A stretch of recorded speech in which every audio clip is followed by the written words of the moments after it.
వార్తల్లో నెల్లూరు జిల్లా ప్రధానంగా ఆంధ్రప్రదేశ్ రాజకీయాల్లో ఇన్నాళ్ళు కనిపించింది కాబట్టి ఎన్నికల సందర్భంగా ఎలాంటి పరిస్థితి ఉన్నది అన్నది సమాచారం తీసుకుందాం. మా మురళి మా కరెస్పాండెంట్ సిద్ధంగా ఉన్నారు. మురళి, అక్కడ ఉన్నటువంటి తాజా పరిస్థితి ఏంటి?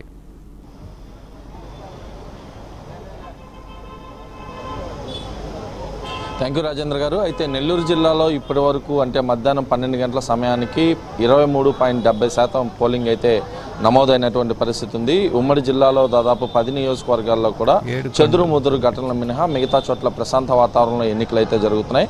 తాజాగా అంటే ఇప్పుడే ఒక సెకండ్స్ క్రితమే సీతారాంపురం మండలంలో అయితే ఒక్కసారిగా వైసీపీ టీడీపీ నేతల మధ్య వర్గపోరు జరిచింది. ఒక్కసారిగా ఒకరిపైన ఒకరు దాడులు చేసుకునే పరిస్థితికి వెళ్ళింది. ఉదయగిరి నియోజకవర్గంలోని సీతారాంపురం మండలంలో ఈ ఘటన చోటు చేసుకున్నట్లుగా తెలుస్తుంది. అందుకు సంబంధించి కాసేపటి క్రితమే జరిగినట్లుగా కూడా తెలుస్తుంది. అదేవిధంగా చేజర్ల మండలం ఆత్మకూరు నియోజకవర్గ పరిధిలో ఉన్నటువంటి చేజర్ల మండలంలో తెలుగుదేశం పార్టీ వైసీపీ నేతల మధ్య ఒక్కసారిగా వాదోపవాదాలు జరిగి తోపులాట కూడా చేసుకున్నారు.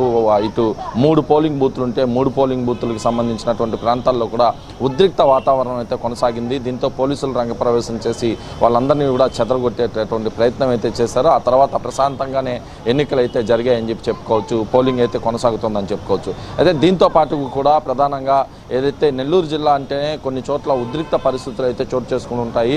గడిచినటువంటి ఎన్నికల్లో కూడా ఇలాంటి పరిస్థితులు మనం చూస్తాం. దీంతో ఈసారి ప్రత్యేకించి సమస్యాత్మక కేంద్రాల దగ్గర భారీ ఎత్తున పోలీసు బందోబస్తు పెట్టామని చెప్పి జిల్లా అధికారులు చెప్తున్నటువంటి నేపథ్యంలో కొంతమేర అక్కడక్కడ చెదురుమదురు ఘటనల మినహా మిగతా చోట్ల అయితే ఎన్నికల వాతావరణం ప్రశాంతంగానే జరుగుతుందని చెప్పి చెప్పుకోవచ్చు.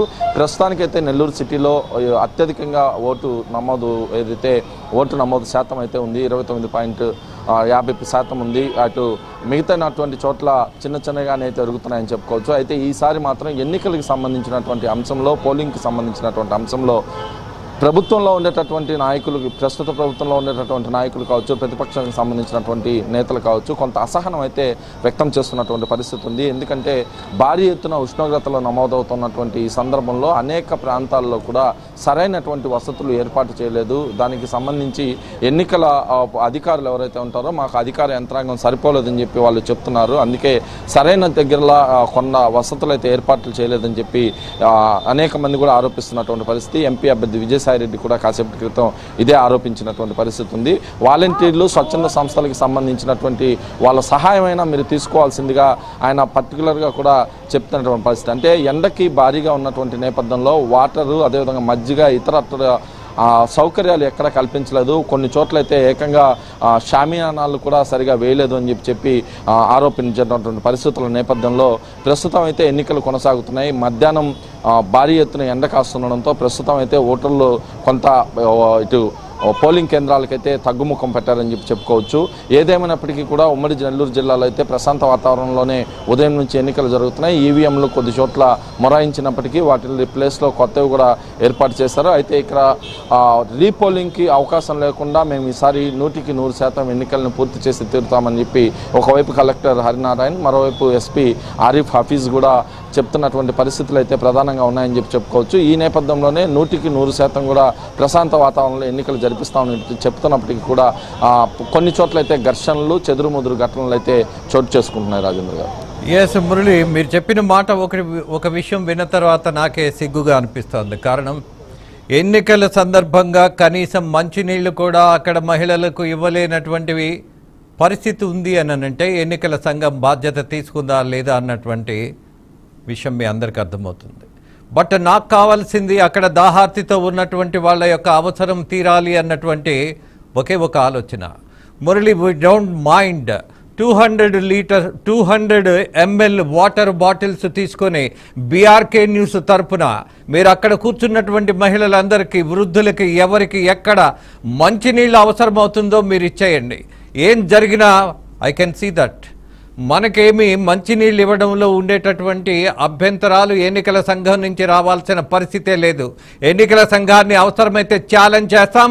అట్ ద సేమ్ టైం వాళ్ళ బాధ్యత మర్చిపోయినందుకు సిగ్గుపడేట్టుగా మనం చేసే ప్రయత్నం ఈ రాష్ట్రంలో ఉన్నటువంటి అధికారులందరికీ ఐ ఓపెనింగ్ కావాలి.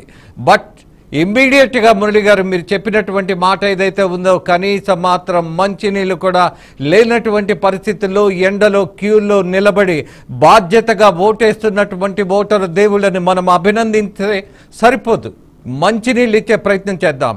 Please take it up. మీరు ఇప్పుడే లైవ్లో నుంచి వెళ్ళి ఆ ఏర్పాట్లను చూడండి, నాకు అప్డేట్ చేయండి. ఎక్కడ ఏ పరిస్థితుల్లో ఇలాంటి నియోజకవర్గాల్లో ఈ ఇబ్బంది ఉంటే కనీసం ఆలోచించాల్సిన పని కూడా లేదు. మంచినీళ్ళు తెప్పించి మీరివ్వండి, ఆ బిల్లు పంపించండి. Will take care of it. సిగ్గుపడాలి ఎన్నికల సంఘం.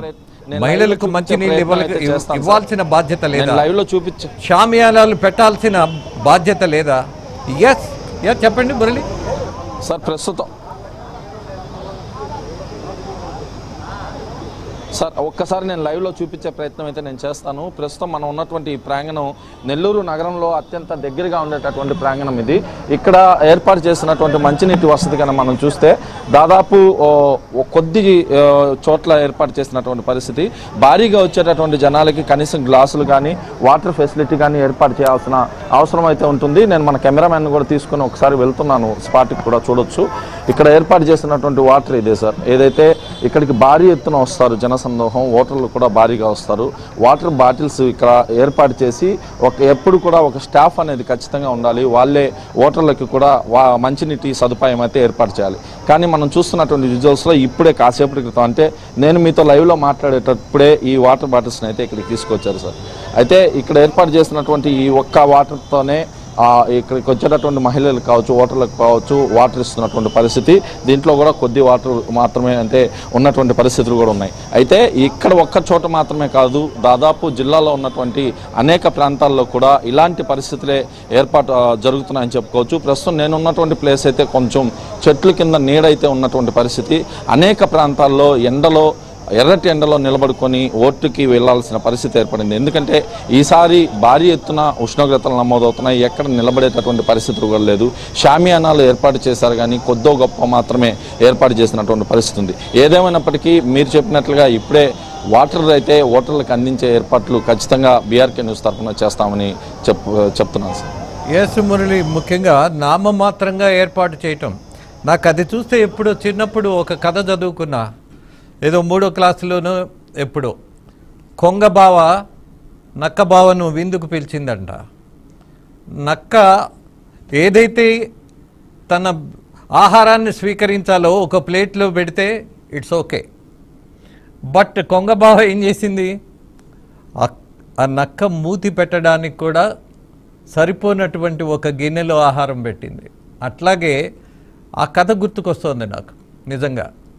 అక్కడ బాటిల్స్ పెట్టారు, గ్లాసులు పెట్టకుండా వదిలేస్తే నామమాత్రంగా చేతులు దులుపుకునే కార్యక్రమం మురళి.